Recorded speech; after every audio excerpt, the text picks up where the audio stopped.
O despertar de Paulo, um milagre na simplicidade do louvor. Paulo tinha 23 anos e uma batalha que ninguém via. Não era uma doença no corpo, nem uma dívida que o sufocava, mas algo que o envergonhava profundamente, uma preguiça matinal que o impedia de trabalhar, estudar e até de viver com dignidade. Desde adolescente, acordar cedo era uma tortura. Ele dormia até tarde, perdia compromissos, chegava atrasado aos empregos e, por isso, já havia sido demitido 3 vezes. Os amigos brincavam: Paulo, você nasceu com o botão do soneca quebrado, mas ele sabia que não era brincadeira. Aquilo estava destruindo sua vida. Sua mãe, Dona Maria, uma mulher de fé simples mas profunda, já havia tentado de tudo: despertadores aos montes, café forte pela manhã, até promessas de recompensa. Nada adiantava. Até que um dia, depois de mais uma noite virada e um dia perdido, ela o olhou com olhos cheios de lágrimas e disse: Filho, eu não sei mais o que fazer. Só Deus pode te ajudar. Vamos na congregação? Paulo conhecia a congregação cristã no Brasil de nome. Sabia que era uma igreja séria, onde os irmãos viviam com simplicidade e onde muitos milagres aconteciam. Mas ele, que mal conseguia acordar cedo, como iria a um culto de manhã? Ainda assim, por respeito à mãe, concordou. Vou só uma vez, para você não ficar falando, respondeu, sem muita convicção. No domingo seguinte, bem cedo, Dona Maria o acordou com um toque suave no ombro. Filho, é hora. O Senhor te espera. Paulo, ainda sonolento, vestiu a primeira roupa decente que encontrou, com uma camisa social simples e uma calça de tecido, como via os irmãos usarem. Ao chegarem à igreja, um prédio modestíssimo, sem luxo, mas impecavelmente limpo, ele sentiu algo diferente. Não havia banda, nem telões, nem palmas. Só irmãos e irmãs, homens de terno discreto e mulheres com vestidos longos e cabelos presos, entrando em silêncio, com rostos serenos. Dentro do salão, as cadeiras de madeira enfileiradas, o piso de cerâmica brilhando, o ar cheio de um perfume suave de flores frescas colocadas sobre a mesa da Santa Ceia. No púlpito, um ancião de cabelos brancos, o irmão José, dirigia a reunião com voz calma, mas firme. Irmãos, vamos iniciar nosso culto com o hino 45, disse, e todos se levantaram, abrindo seus hinários. Paulo, sem jeito, pegou um emprestado de um irmão ao lado. Quando começaram a cantar ó, que amigo nós temos em Jesus, algo estranho aconteceu. Paulo sentiu uma onda de paz invadir seu peito. Não era o som, afinal, eram vozes sem acompanhamento, apenas a melodia pura saindo dos corações. Era algo mais. Ele fechou os olhos por um instante, pela primeira vez em anos, não sentiu sono. Sentiu fome, não de comida, mas de algo que não sabia nomear. Depois dos hinos, veio a oração. Todos se ajoelharam, e o ancião começou a interceder com uma fé que Paulo nunca havia visto. Senhor, olha pelos teus filhos aqui presentes. Sabes das suas lutas, das suas noites sem dormir, dos seus dias sem força. Dá-lhes, ó Pai, um novo ânimo, um novo despertar. Paulo sentiu as palavras como se fossem só para ele. Lágrimas, que ele não sabia que tinha, escorreram pelo seu rosto. Quando terminou a oração, o ancião olhou para a congregação e disse: Hoje o Senhor quer operar um milagre na vida de alguém aqui.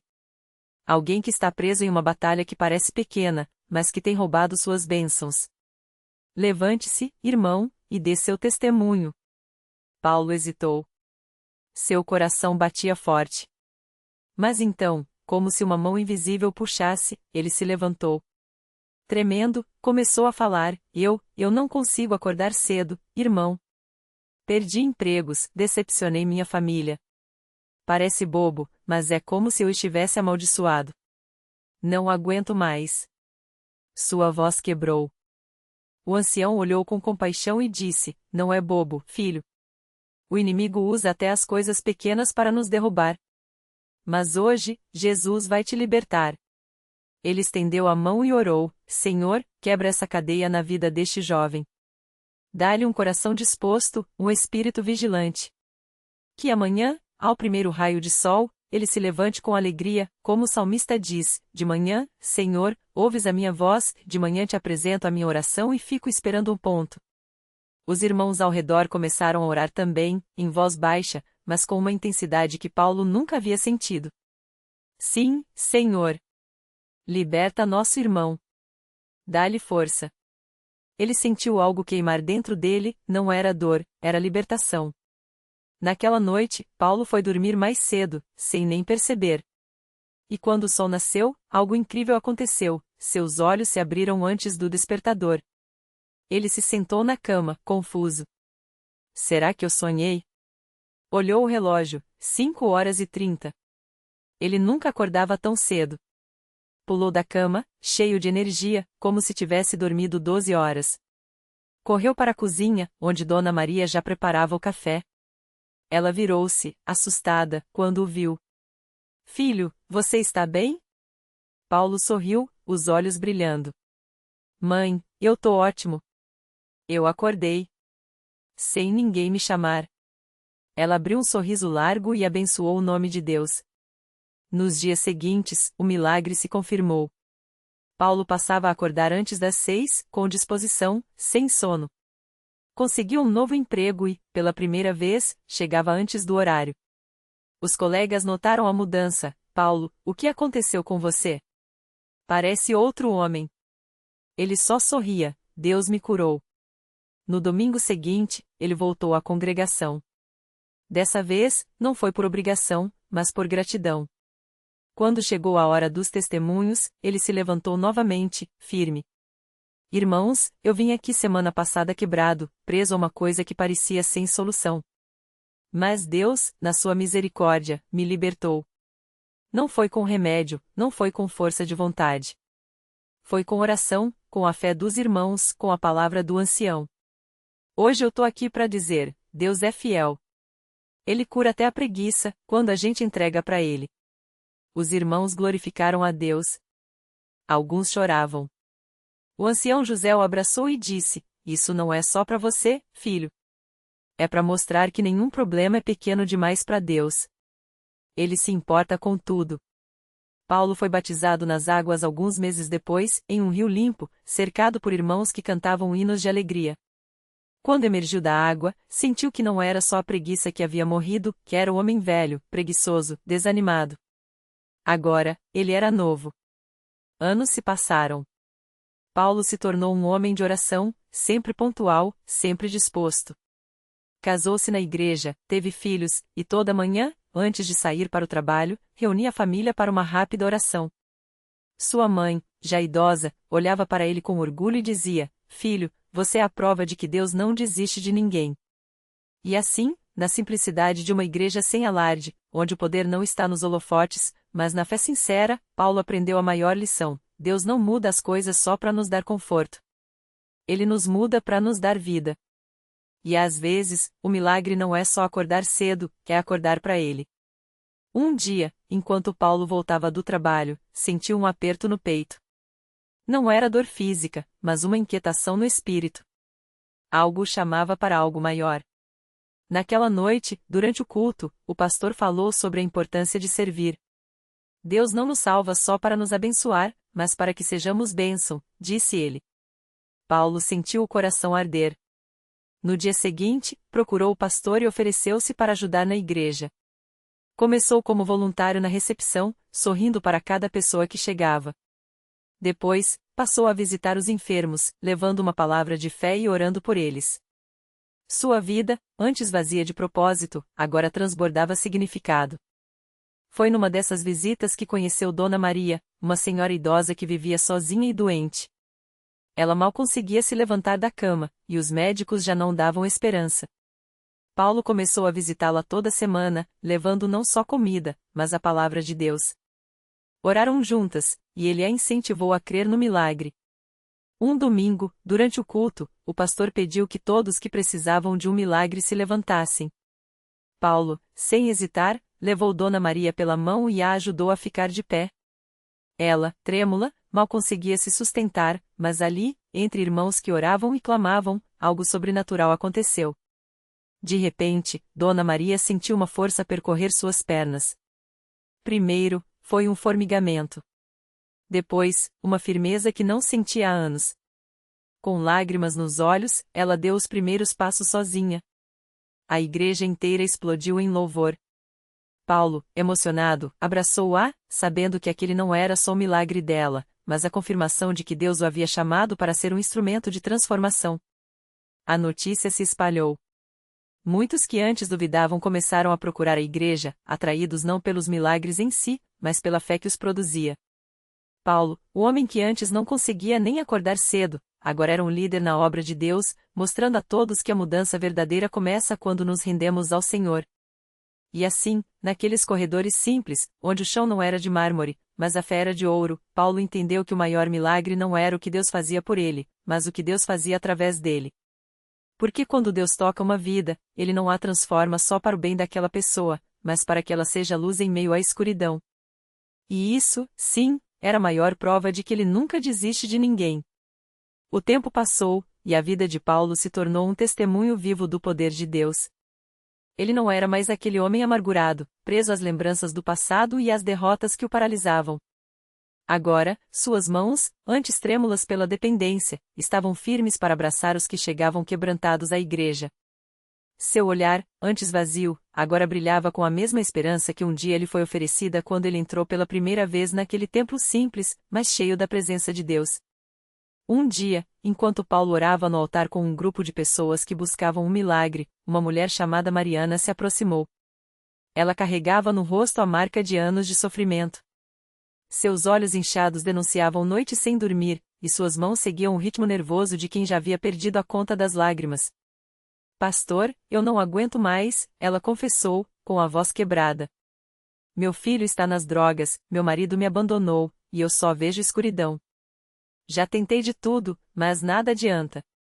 Paulo a olhou com compaixão, porque ele conhecia bem aquele desespero. Colocou as mãos nos ombros dela e disse: Mariana, eu também já estive onde você está. Pensei que Deus tinha me esquecido.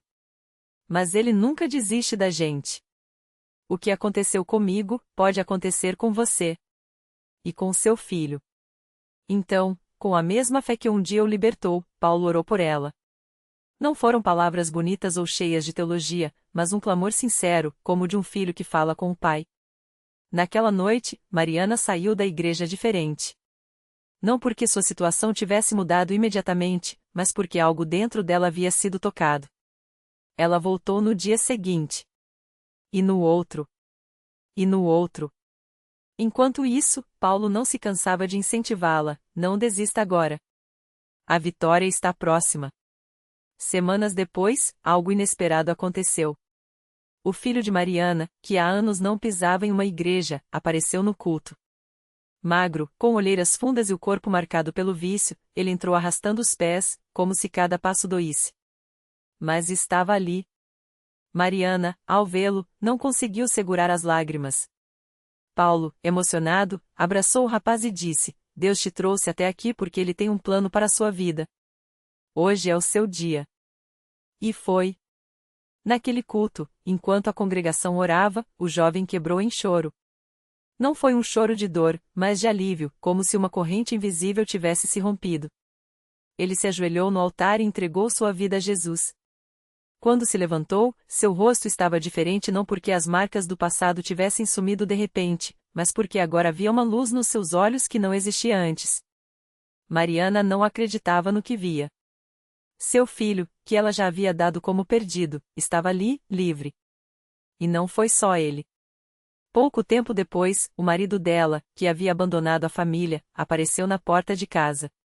Não veio com desculpas vazias, mas com um coração quebrantado e disposto a reconstruir o que havia sido destruído. Um amigo me falou da igreja, ele confessou. E algo me disse que eu precisava estar lá. Paulo, ao ver aquela família reunida nos bancos da Universal, não pôde conter a emoção. Ele sabia que não era coincidência. Era Deus agindo, mais uma vez, através da fé daqueles que não desistem. Porque o milagre não era só a restauração daqueles laços, mas a prova de que, quando uma vida é transformada, ela se torna um canal para outras vidas serem alcançadas. E assim, a história de Paulo se multiplicava. Cada vida que ele tocava se tornava uma nova história de vitória. Ele já não era mais visto como um ex-viciado ou um homem quebrado, mas como um servo de Deus que carregava em si a marca do milagre. E a cada testemunho, a cada vida restaurada, uma verdade se confirmava: Deus não escolhe os capacitados, Ele capacita os escolhidos. A igreja crescia, não por causa de campanhas ou estratégias humanas, mas porque ali, entre aquelas paredes simples, o poder de Deus se manifestava de forma real. Pessoas que chegavam arrastando fardos pesados saíam leves, com um sorriso no rosto e uma certeza no coração: se Deus fez por Paulo, se fez por Mariana e sua família, Ele poderia fazer por elas também. E assim, entre lágrimas de gratidão e sorrisos de esperança, a obra continuava. Porque o maior milagre não é só a cura, a libertação ou a restauração, é ver uma vida que estava morta espiritualmente ressuscitar e se tornar um farol para outros que ainda estão no escuro. E isso, só Deus pode fazer. Era uma tarde de sábado quando Dona Maria, uma senhora de cabelos brancos e mãos calejadas pelo trabalho, entrou pela primeira vez na Universal. Ela vinha de longe, de uma cidade pequena do interior, onde a vida sempre fora dura. O marido havia falecido há 2 anos, e desde então, ela lutava sozinha para criar os 3 netos, que ficaram órfãos depois que sua filha, vítima das drogas, abandonou a família. A fome, as dívidas e a solidão tinham se tornado companheiras constantes. Já não aguento mais, Deus, ela sussurrou, sentando-se no fundo da igreja, com medo de ser notada. Mas Deus a viu. Enquanto o pastor falava sobre a providência divina, Dona Maria sentiu algo diferente, uma paz que não vinha das circunstâncias, mas de dentro. Quando o apelo foi feito, ela levantou a mão trêmula, sem nem saber direito o que dizer. Uma obreira, com um sorriso acolhedor, se aproximou e orou com ela. Senhora, Deus não esqueceu da senhora. Ele vai mudar sua história, disse a mulher, segurando suas mãos. Dona Maria chorou. Chorou por tudo que havia perdido, por tudo que ainda precisava, mas, pela primeira vez em anos, chorou também com esperança. Na semana seguinte, ela voltou. E então, algo inesperado aconteceu. Um homem, dono de uma pequena padaria na região, estava na igreja naquele dia e ouviu seu testemunho. Ele não era rico, mas tinha um coração sensível à voz de Deus. Depois do culto, procurou Dona Maria e disse: A senhora precisa de trabalho? Minha padaria precisa de uma pessoa para ajudar nas entregas. Não posso pagar muito, mas é um começo. Ela não acreditou. Seria mesmo que, depois de tanto sofrimento, uma porta estava se abrindo? Dona Maria começou a trabalhar. Não era fácil acordar de madrugada, carregar pães, lidar com o cansaço. Ela fazia tudo com gratidão. E algo mais estava acontecendo: seus netos, que antes viviam revoltados, começaram a mudar. O mais velho, Pedro, de 14 anos, que já havia sido pego furtando na escola, agora ia com ela aos cultos. Uma noite, depois de uma oração forte, ele se jogou nos braços da avó e chorou: Vó, eu não quero mais essa vida. Eu quero que Deus mude meu coração. E Deus mudou. Os milagres não pararam por aí. Um dia, enquanto Dona Maria fazia as entregas, um cliente lhe deu uma gorjeta generosa o suficiente para quitar uma dívida antiga que a atormentava. Depois, a padaria cresceu, e o dono, vendo sua dedicação, lhe ofereceu uma sociedade. Em menos de 1 ano, ela que chegara à igreja quebrada, sem rumo, agora tinha um negócio, uma família restaurada e, acima de tudo, uma fé inabalável. No dia em que subiu ao púlpito para dar seu testemunho, a igreja inteira chorou com ela. Eu vim aqui só com dor, mas Deus me deu mais do que eu merecia. Ele não só me deu o pão de cada dia, mas me devolveu a dignidade e a minha família, disse, segurando as mãos dos netos, que agora sorriam ao seu lado. O pastor, emocionado, lembrou às pessoas: isso é o Evangelho. Não é teoria, não é religião, é Deus agindo na vida de quem crê. E assim, a história de Dona Maria se juntou às de Paulo, Mariana e tantos outros. Cada vida transformada era como uma semente plantada, que brotava e dava frutos, atraindo mais pessoas sedentas por um milagre. Porque quando Deus começa a agir, não há força no mundo que possa parar. E naquela igreja, no meio do povo simples, o sobrenatural tinha endereço certo. Não por mérito de ninguém, mas porque ali, a fé era viva, a oração era sincera, e o Espírito Santo tinha liberdade para operar. E a obra continuava. Sempre continuaria. Porque onde há um coração quebrantado, Deus está pronto para reconstruir. Onde há uma necessidade, Ele está pronto para suprir. E onde há fé, mesmo que do tamanho de um grão de mostarda, os milagres acontecem. Era assim na Universal.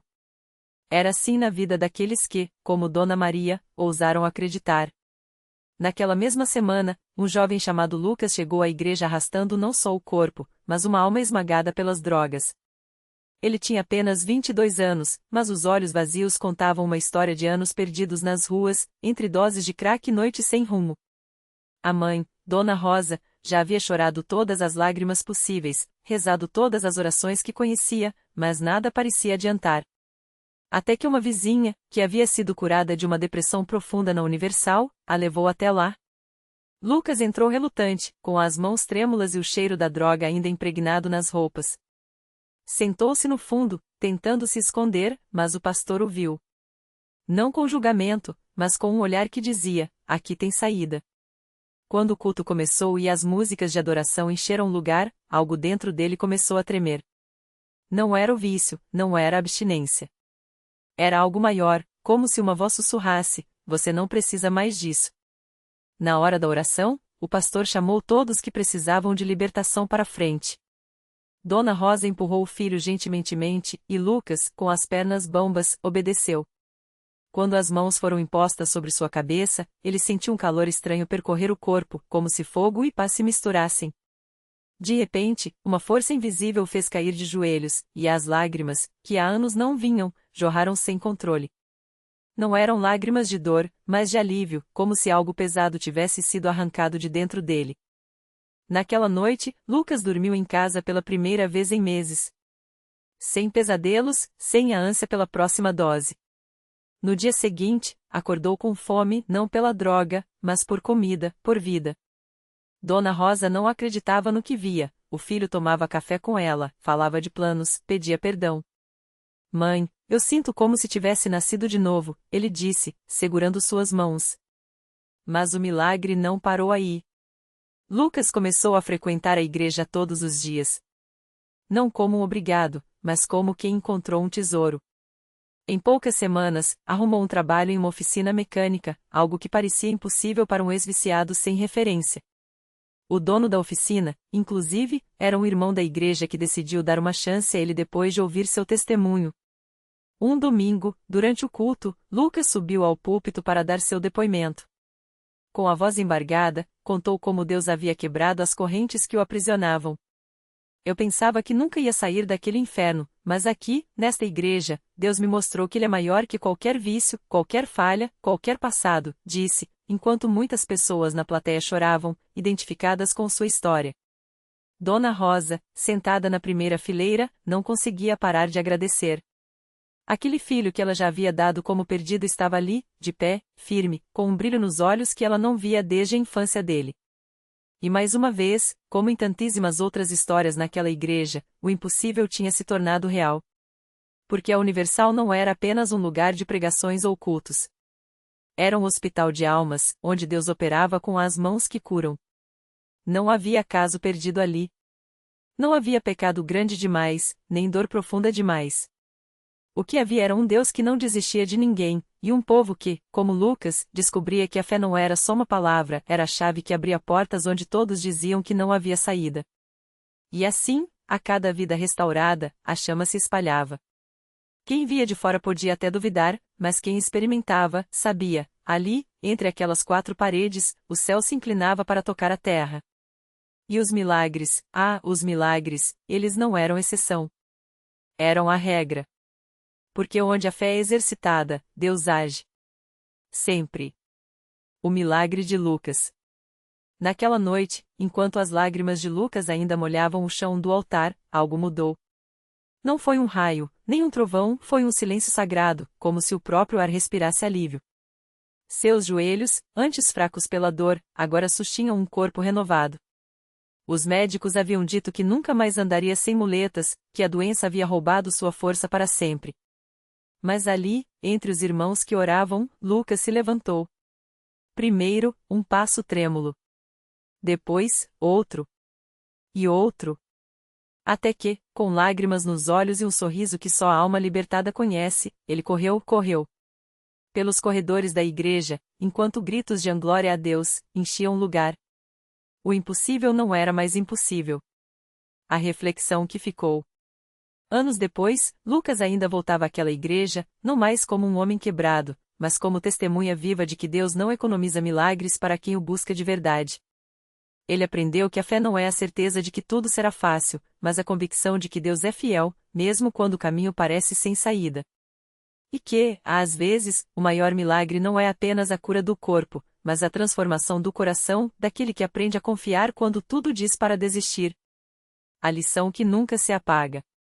Se hoje você carrega uma dor que parece sem cura, uma batalha que parece sem fim, lembre-se, onde a fé é semeada, Deus age. Não como nós queremos, nem sempre quando pedimos, mas sempre no tempo certo. A Universal não era mágica, era um lugar onde pessoas comuns descobriam que, com Deus, até o nunca mais vira eis que tudo se fez novo. Porque milagres não são acasos. São respostas. E Ele está ouvindo você agora. Crê somente. Marcos 5:36